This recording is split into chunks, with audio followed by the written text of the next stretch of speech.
भोले जी और माता पार्वती जी के कमल चारों में गोड़ छुके गोड़ लागतानी हमार प्रणाम स्वीकार होखे। माँ के 64 रूपों में गोड़ छुके गोड़ लागतानी हमार प्रणाम स्वीकार होखे।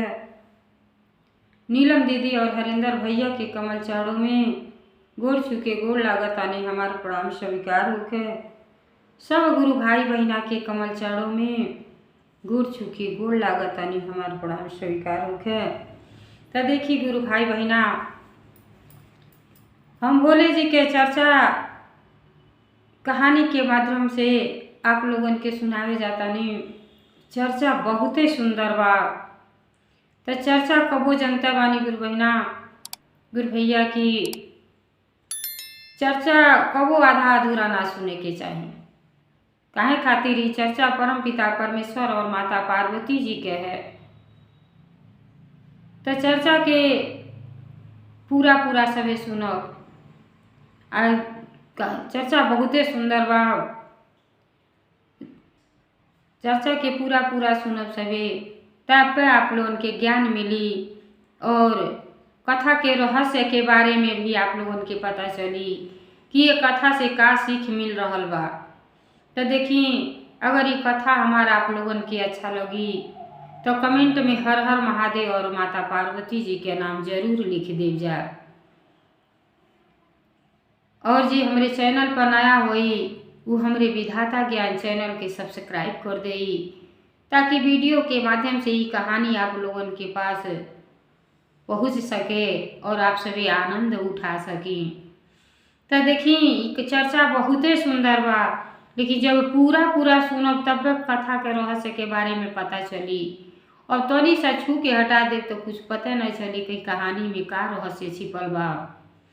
तो देखी, भोले एगो गांव में एगो सेठ सेठाइन रहत रहल लोग।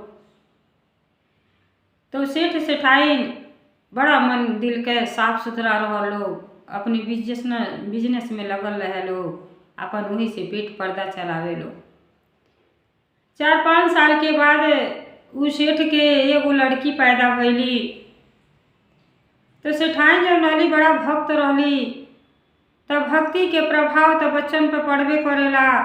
जैसन माई दादा के स्वभाव विचार रहेला वैसने बेटी बेटा के भी विचार बन जाला। जब गर्भ में बच्चे रहे ना तो यही से अच्छा अच्छा चीज सुनेल जाला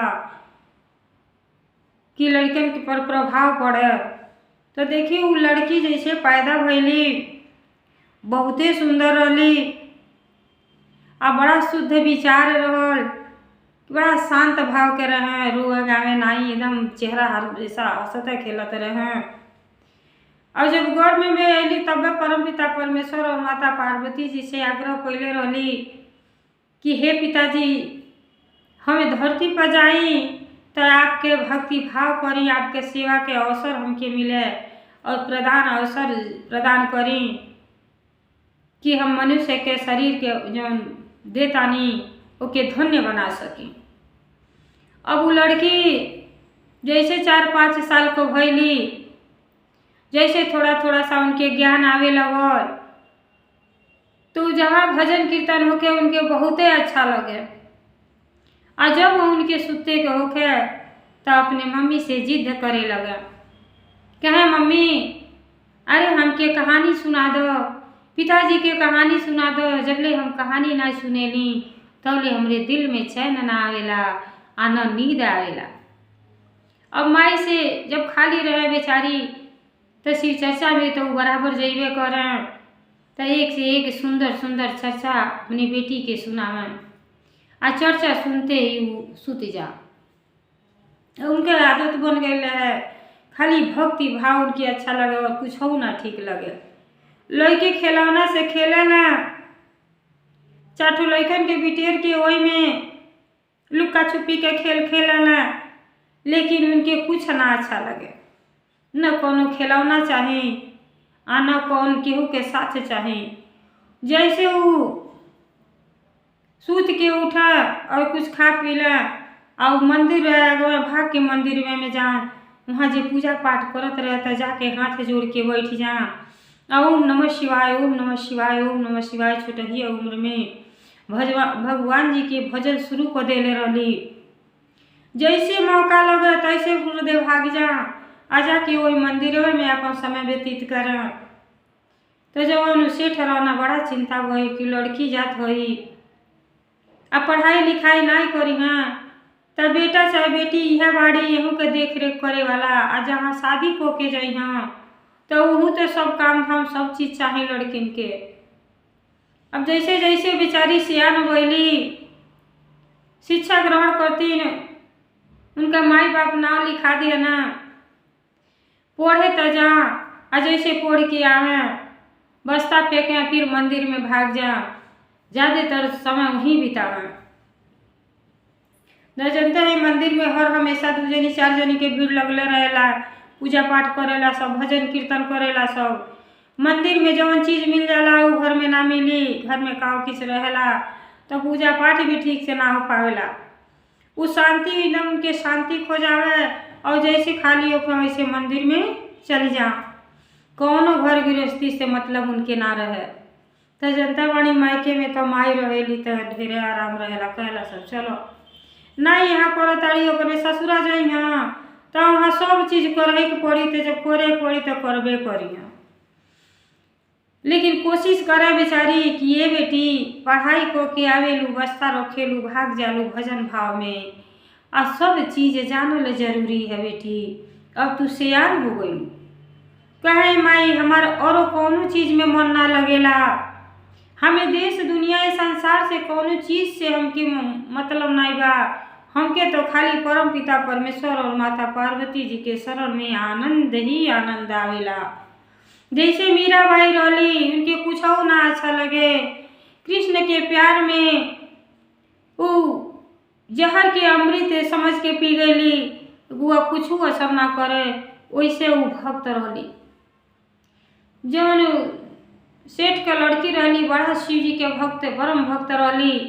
आज जैसी बढ़न हो गईली और सवेरे ही उठा घर के कोनो काम ना करा लेकिन झट दे नहा के आ जाके भोले जी के खूब सुंदर से मंदिर के धुएं हुए पूजा पाठ विधि विधान से करें और जो भी उनका माई खाना बनावें और प्रेम भाव से परोस के ले जाके अब भोले जी के भोग लगावें। और देखिए जब 20 साल के हो गईली अब 20 साल भोले जी के सेवा भाव कैली तो सब गुरु बहना कहे लगली कि लड़की तो अब सियान हो गई अब बियाह कर देवे के चाहिए। सेठ जी के भी मन में विचार आ गई और लगन अपने लड़की के रिश्ता ढूंढे कैसे इसी परिवार से रहना सोचे कि ऐसे भक्त केहू सज्जन परिवार मिल जाई तो अपने लड़की के ब्याह भी कोई देव। अब खोजत खोजत गईना लेकिन जनता बनी जो नसीब में लिखल रही उहे मिली माई बाप के तनाहू चाहिए वो हिसाब से ना मिली।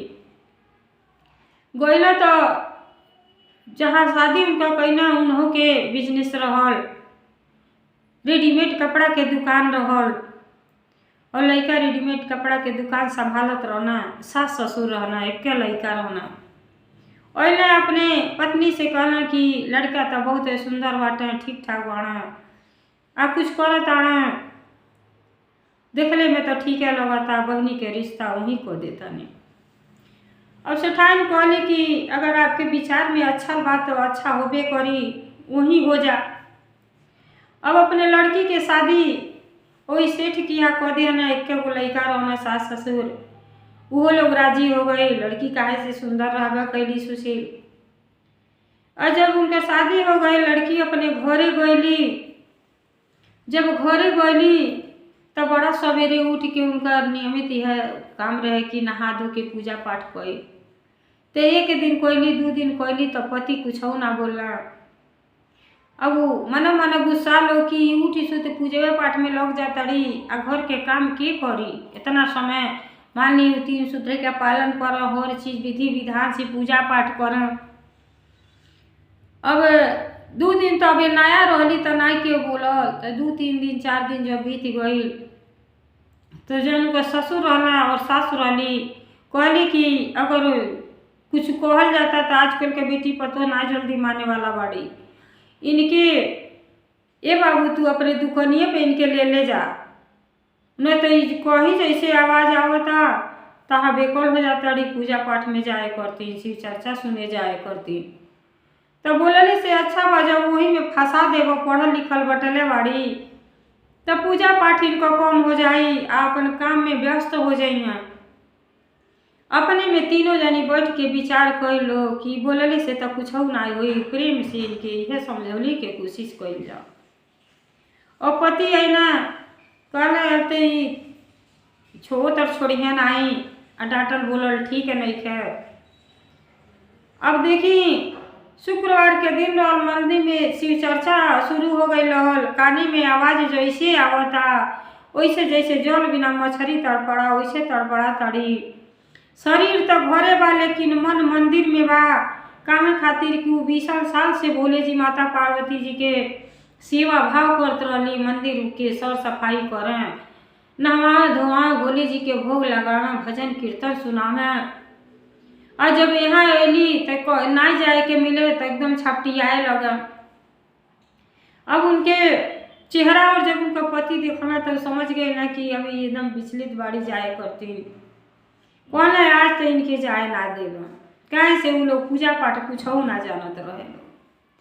कौन है कि देखा आज जल्दी से काम धाम निपटा लो, आज तो के दुकानी पर चले के बा, बहुत सारा काम बा, हमें अकेला थक जाएला। पढ़ ले लिख ले बटला बाड़ू, शिक्षित बाड़ू, दोनों जनी रहल जाई तो अच्छा रही। कहली अरे हमके का करे के लिए आ जाई, अब ही तो हम के घर में रहे दी, आप जाई। कहला नहीं आज तो चले के साथे तो के चले के नहीं ना करे के। मन बहुत दुखित भइल, काहे से उनका मन तो भोले जी में रमल है, उनके अच्छे ना लगे, एकदम घबराहट होके लगे। कौनो देश दुनिया संसार से कौनो चीज से रीत परित ना रहे, खाली भक्ति भाव में लगल रहे। कहे कि मनुष्य के शरीर पौले बानी तो कुछ ऐसा अच्छा करी कि अपने जीवन के धन्य बना ली। कहता सब कि कलयुग के लास्ट चरण चलता, तो कलयुग में जे भक्ति भाव से रही, जेकर मन शुद्ध रही, प्रेम भाव से रही, केहू के चोरी शिकारी ना करी, भूखा दुखा के मदद करी, उहे धरती पर रह पाई, नहीं तो धरती के विनाश तो होखई वाला। तो यही से भोले जी के चर्चा के माध्यम से सब गुरु बहना आपन आपन शब्द इस्तेमाल कर रहल बाड़ी कि कहानी के माध्यम से सुन के सबके जागरूक हो जा। अब कहली कि ना जाए हमके न लिया जाए, कहला नहीं आज चले खे। अब क्या करें, पति भी परमेश्वर होले, बात के कैसे टालें, बेचारी काम धाम कर लेली, अब कुछ खैली ना मुँहे में ना डाली, सबके खिया पिया देली। और पति के साथे जब तड़ी दुकानी में, लेकिन जौन है जौन उनका सच्चा दिल बा, दिल तो भोले जी में लगल बा, और कोई कुछ ना लौकता कि हम कहाँ जाता नहीं। कह तड़ी हे पिताजी आज 20 साल पर पहला दिन ऐसा है कि आज आपसे हम जुदा हो गए, नहीं आपके दर्शन ना कपौनी, आपके दर्शन ना कपौनी। हे पिताजी हमके माफ करब, हमें ऐसा घर संसार में हमारे माई बाप बांध देना कि अब यहाँ से हम अपने मन के कुछ कहू ना सकता नहीं, तो हमारा रक्षा करब, हमारा प्रणाम स्वीकार करब हे भगवान। अब गईली दुकानी पर तो देखी कहल जाला कि भक्त और भगवान के ऐसा प्रेम होला कि पिताजी के रह ना गईल, 20 साल से भक्ति करत रहली, और जब मंदिर में वो दिन ना गईली तब भगवान जी के खुद ना रह गईल। और भगवान जी का कहनी, भिखारी के रूप बना के फटा फूटा कपड़ा पहन के और उनके दुकान पर पहुँच गए, सिठान के बहू जहाँ गई रहली, और दुकानी में तो गईल बाड़ी लेकिन मन वहाँ लगत नहीं थे। बार बार आत्मा में यह सोचा ताड़ी कि हे पिताजी आज हम आपसे जुदा हो गए, नहीं आपके दर्शन ना मिलल, आपके दर्शन ना मिलल, हमके दर्शन दे हे भगवान, दर्शन दे। मन में अभिलाषा यह करत अड़ी, तब भगवान जी के रोह ना गए, भिखारी के रूप बना के या दुकानी पर पहुँच गए। तो जब दुकानी पर गईली तो कहली कि आई बेटा, ठंड के महीना रहल, बेचार थर थर के कापत रहली कि हमारी फटा फुटा कपड़ा बा, बहुते ठंडी लगता, अगर हमार केहू मदद कर दे तो अच्छा करत, एगो वस्त्र मिल जात तो बढ़िया रहत, लेकिन हमरे पास पैसा वैसा नहीं खे। तो पति जब इतना कठोर रहना, जो कबो दान पुण्य चाहे पूजा पाठ में उनके मन ना लगे, अब वो सुनला बात तो कहता नहीं, एक से एक भिखारी घूमेले। आज जब ऐसे दान करे कहली कि अरे इतना ठंड में कापत हई, अब जे शिव जी के भक्त रही ओकरे मन में दया भाव जरूर रहेला, वो केहू के निराश ना देख सकेली। और बार बार कहतारी कि देखी ना, अरे बुढ़ऊ कितना थर थर कापतानी, अरे बहुते पुण्य मिली, कपड़ा दे दी ना, दे दी ना। पति कहता ना, अरे तू यही खातिर नहीं लुहाऊ, अरे तो के तो हम बेचे करतीन, कपड़ा ले नहीं आई, सहयोग करे करतीन, तो ऐसा भिखारी खोजे लगू तो लाइन लग जाई। आज जितना दुकान के कपड़ा बा एको अटबे ना करी, खाली बटल ही में हो जाई, तो हमन के जीवन यापन कैसे होई? कुछ तो अपने बारे में सोच लो। लगना झंझनाए, अब बेचारी मन के बात मनिए में बा, कहताड़ी नहीं, अरे दे दी ना, सब के नहीं ना जाई, अरे मुंह खोल के मांगत आनी तो दे दी, पहले में पुण्य मिली, दे दी। अगर मनुष्य हो के मनुष्य के बारे में ना सोचो तो के सोची? कितना हो पत्नी समझावत रही, लेकिन पति के समझ में कुछ हो नहीं आवता। जब पति झजिया के बोले लगना, तब भोले जी वहां से अंतर ध्यान हो गई नी। जब अंतर ध्यान हो गई नी तो इनके बार बार उहे मन में बा कि देखो ना, कपड़ों ले आनी तो हमारे ऐसा पति देव मानी के न अपने देनी न हमके देवे देता नहीं। अब रह ना जाता, फिर मन में विचार करो ताड़ी, कहाँ से वो भोले जी के शिष्या रहली, कह ताड़ी कि ये स्वामी जी, हम देखी न सबके नाश्ता पानी तो करौनी, हम भूल गए बानी, कुछ खा पी के नहीं खियाई, तो कहती तो घर ही चल जाती। अब पति के मन में तुरंत शंका हो गई कि घरे जाइए का, घरे के बहाना ही लगता शिव चर्चा में जाए चाहताड़ी, तो कहता ना कि नहीं नहीं, अरे तू बैठो, हम जाता नहीं घर से, तोहर खाना ले ले आओ थे टिफिन, यही भोजन कर ली है। कहली चली ठीक बा। जैसे पतिदेव घरे गई ना खाना आने, अभी गुरुबैना के रही ना गई, लोग भोले जी के बारे में सोच रहा बड़े कि देखो न दुआरी पर से अतिथि मेहमान आएला, ये हमार पति घुमा देना, ऐसा केहू कबो ना करे के चाहिए। दान पुण्य सबसे जरूरी चीज है, अरे खैले में से खाना खिया देवे के चाहिए, पुण्य मिलेला। अब जैसे पति खाना आने गई ना, बेचारी का कैली, कुर्ता पैजामा रखली पन्नी में और दुकान के बंद कर देली। अब खोजे निकल गईली कि अब ही यही बाबा रहनी, यही कहीं आसपास जरूर घूमत हो खो, आधी चली कपड़वा दे दी, बाबा पहन ले तो कितना भारी पुण्य मिली। इतना बुजुर्ग बाटी, आगे पीछे केहू नहीं बाटे, तो अगर मनुष्य मनुष्य के बारे में ना सोची तो के सोची।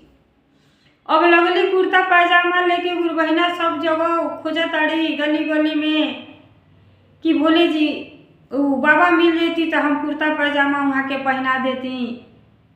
अब मुँह खोल के मंगली हई, बिना मंगल ही दे देवे के चाहिए वही साल गरीब लोगन के।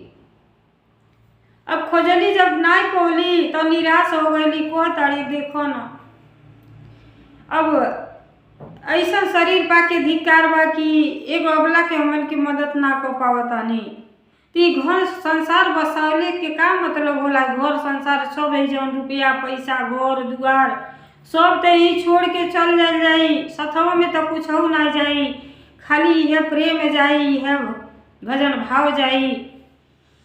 अब निराश भइली तो कहताड़ी लो मौका लग गइल बा, तो चली झटका में भोले जी के प्रणाम कर आई मंदिर में।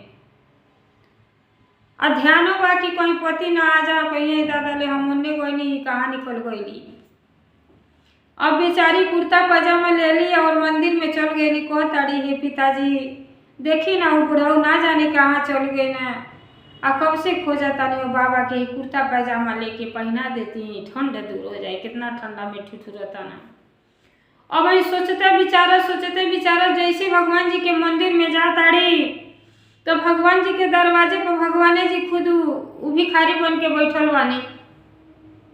जब देखली तो कहताड़ी बाबा हम रउरा के कहाँ कहाँ ढूंढली है लेकिन आपके ना पौली हैं।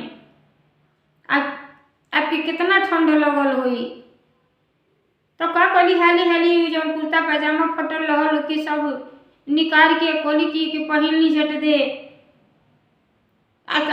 कैसे आज अगर लेट हो जाए तो हमार पति फिर आ जाइए तो कहीं कहाँ जाइए कहाँ हमार पत्नी फिर गायब हो गई। अब बेचारी जब कपड़ा लेके अली पहना देली तो जनता वानी जब कोनो गरीब के मदद करब तो कितना आनंद आवेला। तो उ तो गरीब तो रहने नहीं तो भोले जी रहनी कहाँ से भक्त बिना रोह ना गए तो खुदे मिली भक्त के दरवाजे पर चल गई नी, भिखारी बन के चल गई नी जे तीनों लोग के मालिक। कहतनी ए बेटी तू तो हमार 20 साल से सेवा करेलू, आज ना अयलू है तो हमरे रोह ना गई है। हम तोरे दुकान पर तुमसे मिले चल गए हैं, तो के दर्शन देवे चल गए हैं। अरे हम भिखारी नहीं हैं हो। तो ले इतना कह के भोले जी अपन असली रूप में आ गए। और जब असली रूप में देखली तो विभोर हो गईली और भोले जी के चरण में गिर गईली और कहताड़ी कि हे पिताजी हम का करें, ये ऐसा घोर संसार आप बना देले बानी कि माई हमार बियाह शादी क के ऐसने बंधन में बांध देले बाड़ी कि हम भक्ति भाव सेवा भाव आपके ना कर पाते हैं। आपसे वचन लेके आए लानी कि हम आपके जब तक जीवन धरती पर रह तब तक आपके सेवा भाव करब, एमे कबू कमी ना करब। लेकिन हम जौन पति परमेश्वर के बंधन में बन के कुछ ना कर पावत हैं। अब जब इतना सब भगवान जी से और उस सेविका से बातचीत चलता तो उनका पति पीछे आके असुस्कता ना सारा बात सुन गई ना कि तो हमरे दुआरे पर कि वो भिखारी नहीं भोले जी खुदे गोल बानी और सब बात पीछे से ठड़ा होके सुनता है। और जब सुनला तो देखी उनकी इतना ज्ञान हो गई कि लगला भोकार छोड़ के रोवे। जब रोले के आवाज सुनली तो पीछे मुड़ के ताकत आड़ी तो देखो ताड़ी कि उनका पति खुदे ठड़ा बना। तो पति भी अला और भोले जी के चरण में गिर गई न कहना हे पिताजी अरे हमन के तो ऐसा मनुष्य के शरीर इतना सुंदर आप दिहली लेकिन हमन के कुछ भक्ति भाव पूजा पाठ कुछ ना जनली, खाली है हमार हो तुहारी है कोईते रह गई कि घरवा दुअरवा धन दौलत कली का कुछ कहनी कि सबसे बड़हन आदमी बन जाए। अरे महान तो वो है जी अपने शरीर से भक्ति भाव प्रेम से भोले जी के चरण में जाके भजन कीर्तन कर लेला, आनंद उठा लेला, ओसे बड़हन चीज कुछ ना है वो साथे जाई। तो बेचारा अब भोले जी से कहता है हे पिताजी अरे हमार तो संगनी ऐसा बनैली आप उते एक देवी बाड़ी की उन्हीं के चलते हमके अपने परम पिता परमेश्वर के दर्शन हो गए। हे भगवान दर्शन हो गए, हम पर दया करी कृपा करी। जौन बचल खुचल जिंदगी बा अब हम कबो अपनी पत्नी के रुकावट ना करब और पत्नी के साथ मिलके भक्ति करब, पत्नी के साथ मिलके भक्ति भाव करब। अरे धरती पर कुछ आपन नहीं खे, आपन तो बा यह बस प्रेम बा। अब भोले जी दर्शन दे के और आशीर्वाद देने की जात होन जहाँ रबल सुखी रबल आई तुहार सोरहो सिंगार हमेशा बनल रही बेटी। तू हमार जब तक धरती पर रहू तब तक पूजा पाठ करबू, तब जब भी हमके पुकरबू तब भी तो के दर्शन होई। आजा अपने जीवन के धन्य बना ला बेटी। अजैया तुम्हारा अंतिम दिन आए तो कि शिव धाम मिली, शिव धाम मिली। जब इतना बात सुनल लोग दोनों प्राणी तो इतना खुश भैली, भजन कीर्तन इतना करें कि भजन कीर्तन कैले बिना उनकी रही ना जा। तो देखी जब जान गई कि हमारे पति के विचार बदल गए, मन बदल गई, तो अपने पति से कहताड़ी कि हे स्वामी, तो देखी ना, जब आपके ज्ञान हो गए तो अपने आंगन में शिव चर्चा करा दी ना, करेबे ना। तो कहता ना, अरे हाँ काहे ना, जब वचन दिले बानी तो करही के बा।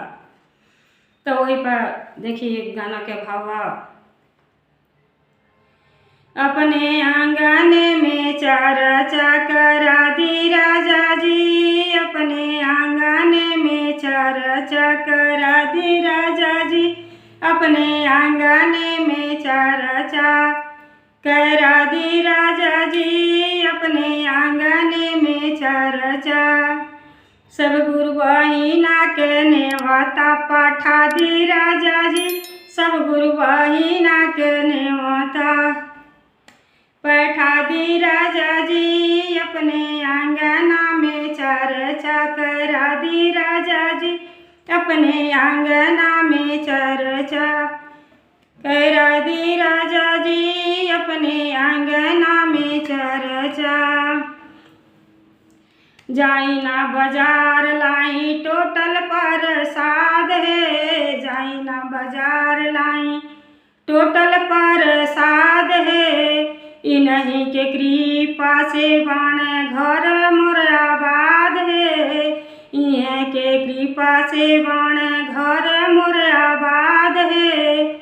अब भोले जी के चर्चा, अब भोले जी के चर्चा करा दी राजा जी, अपने आंगन में चर्चा करा दी राजा जी, अपने आंगन में चर्चा करा दी राजा जी, अपने आंगन में चर्चा करा दी राजा जी। और देखिए बड़ी प्रसन्न भैली, बहुते खुश भैली। काहे खातिर मन उनका उदास रहल कि ससुरा में केहू भक्ति भाव ना जानत रहे। कहली कि जौने समय में हमके भक्ति भाव करे के, वो समय में हमार माई बाप हमार बियाह को के ससुरा में कही देना, आ ससुरा में पाबंदी लग गई बा, तो देखो तनी जीवन बेकारे बा। लेकिन जब भोले जी साक्षात दर्शन देली और पति के भी मन बदल गई, आज जब घरे दोनों प्राणी घरे गए लोग, आज जब सारा कहानी लोग अपने लगना, उनका पति अपने माई बाप से कहे कि ये माई, अरे जौन चीज तुहन लोगन के करे के तवन तोहरे बहू में बा, अरे बहू ना तो देवी बाटी। आज जौन बचल खुचल जिंदगी बा, आज तक जीवन में दर्शन का कभी केहू सोचले ना रहल कि भोले जी के दर्शन हुई, लेकिन इनके वजह से आज हमके भोले जी के दर्शन हो गए, साक्षात दर्शन देने आई। ते माई, ए पिताजी, आ देखी ना अभी यहाँ सोमवार के दिन है तो अपने घर में चर्चा हो जा। आज हम बाकी खोची के जिंदगी भाव के हमन के प्रेम भाव से मिलजुल के भोले जी के भजन कीर्तन में लगा लिहल जा, चर्चा में लगा लिहल जा और जीवन के धन्य बना लिहल जा। तो देखी पति उनकर और ससुर बड़ा खुश भईना, आ दोनों जनी इतना प्रेम विभोर हो गई ना कि अब कुछ ना लौकता। अब लोग सोचता कि चर्चा में भोले जी के का लगेला, जितना टोटल सामान होला बाबू सब ले आके रख दो। अब यहाँ चर्चा हुई तो चर्चा हुई तो बहू कहताड़ी कि देखी अम्मा जी आपे के बैठे के पड़ी। तो कहली हाँ बहू हम बैठो, और तोरे वजह से कि जहाँ शादी बुढ़ापा में हमहू के भोले जी के दर्शन हो जा। अब पति और ससुर मिलके और सब पूजा के सामग्री ले आए लोग। अब विधि विधान से सब गुरु बहिना के बुला के आ घर में खूब सुंदर चर्चा भइल। और चर्चा भइले से, चर्चा सुनले से मन बदल जाला, ज्ञान हो जाला। अब सास जब वहाँ बैठल बाड़ी, आ जब दया मांगने के समय आई, तो जब दया मांगा ताड़ी तब वो सुनले रही कि बहू के दर्शन मिल गए। तो कहली हे पिताजी, हम तो पूजा पाठ में कुछ हो नहीं की जानत, लेकिन हम अबला पर दया करी हे पिताजी, हमनों के दर्शन दे दी कि जीवन धन्य हो जा। और जैसे बैठ के चर्चा खत्म भइल और दया मांगा ताड़ी। तो जैसे आँख मुना ताड़ी वैसे भोले जी उनके दर्शन देनी, उनके सब परिवार के दर्शन देनी और सबके तार देनी भोले जी। सब क्यों भोले जी में लीन हो गई। तैया से काम ना लौके, खाली पूजा पाठ लौके कि अपने जीवन के कैसे हमन के धन्य बना ली। केहू दुआरे पे आ जा तो सबसे पहले सास अपने खुद लेके निकल जा। तो देखी ज्ञान केहू के बखारा नहीं है कि क्या बुजुर्ग के ज्ञान बा, अरे लड़के भी ज्ञान दे सकें जिक्रे अंदर ज्ञान बा वो केहू लेना पाई। अज्ञान तो खाली चर्चा कहानी के माध्यम से मिलेला। ता चर्चा के पूरा पूरा सभी सुनी और ध्यान दें, अपने जीवन के धन्य बनाई जा। तो देखी कथा के हम यही विराम देते हैं। हर हर महादेव, घर घर महादेव, भोलेनाथ की जय, सच्चे दरबार की जय।